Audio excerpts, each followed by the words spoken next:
U.S. President Donald Trump has ignited a firestorm in global trade, announcing sweeping new tariff threats targeting tech giant Apple and the European Union.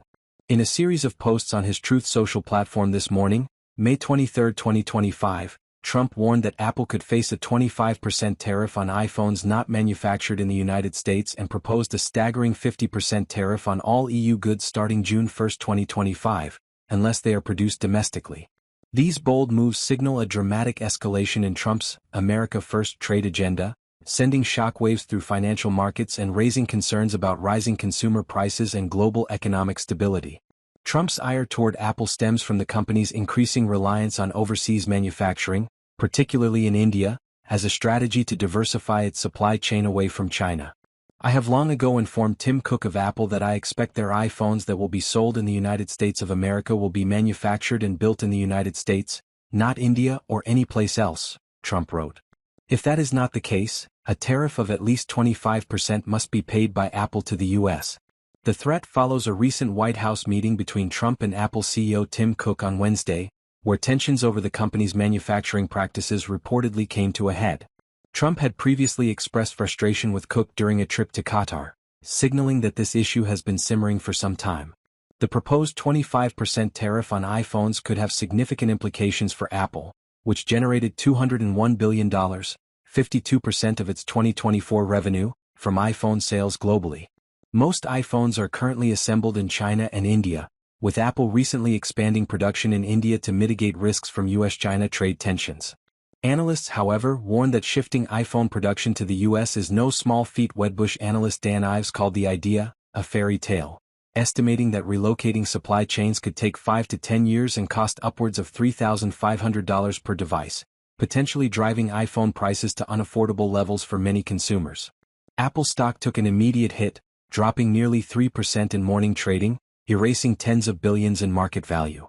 Turning his attention to the European Union, Trump accused the 27-nation bloc of exploiting the U.S. through trade barriers, value-added taxes (VAT), and lawsuits against American companies. The European Union, which was formed for the primary purpose of taking advantage of the United States on trade, has been very difficult to deal with, he posted. Citing a U.S. trade deficit with the EU exceeding $250 billion annually, a figure he claims understates the issue, Trump proposed a 50% tariff on all EU imports starting June 1, 2025, unless production shifts to the U.S. This marks a sharp escalation from his earlier 20% tariff proposal, which was halved to 10% to allow for a 90-day negotiation period set to expire on July 8. The announcement sent global markets into a tailspin.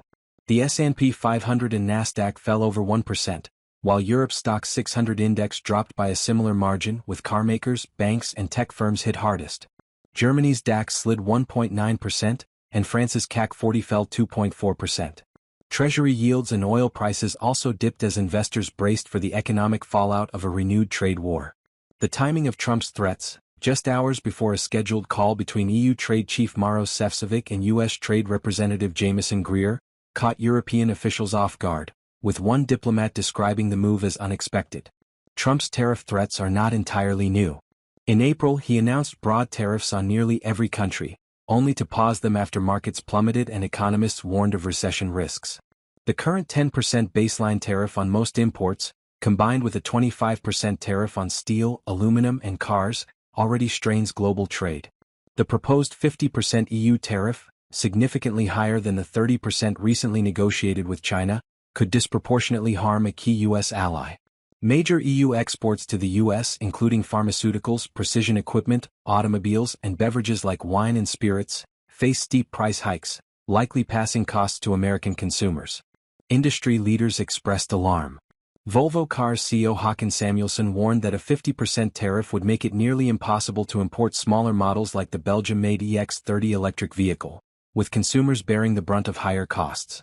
The Distilled Spirits Council of the U.S. urged continued negotiations to restore zero-tariff trade for American whiskey, which has thrived since EU tariffs were suspended.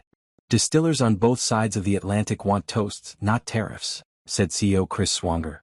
Analysts remain skeptical about the feasibility of Trump's demands. Relocating complex supply chains like Apple's to the U.S. could take years and require massive infrastructure investments. Tariffs harm both the U.S. and the EU equally, said Kathleen Brooks, research director at XTB, noting the risk of retaliatory measures from Brussels. Treasury Secretary Scott Bessent, speaking on Fox News, defended Trump's strategy, arguing that the EU's proposals lag behind those of other trading partners like India and Asian nations. He expressed hope that the tariff threat would light a fire under EU negotiators. Trump's critics argue his approach risks backfiring. Posts on X reflect mixed sentiments, with some users decrying the tariffs as a return to protectionism that could disrupt free markets, while others see them as a negotiating tactic, given Trump's history of pausing tariffs after initial threats. "He's done this before, big threats then a rollback," one user noted. Another pointed out the irony of Trump targeting Apple while his own family's products are manufactured in China. As the June 1 deadline looms, the EU faces pressure to respond, with envoys meeting in Brussels today to discuss trade strategy. For Apple, the tariff threat adds uncertainty to an already complex global supply chain. With markets reeling and consumers facing potential price hikes, Trump's latest trade salvo underscores the high stakes of his economic agenda. Whether these threats materialize or serve as leverage in negotiations, their impact is already being felt worldwide.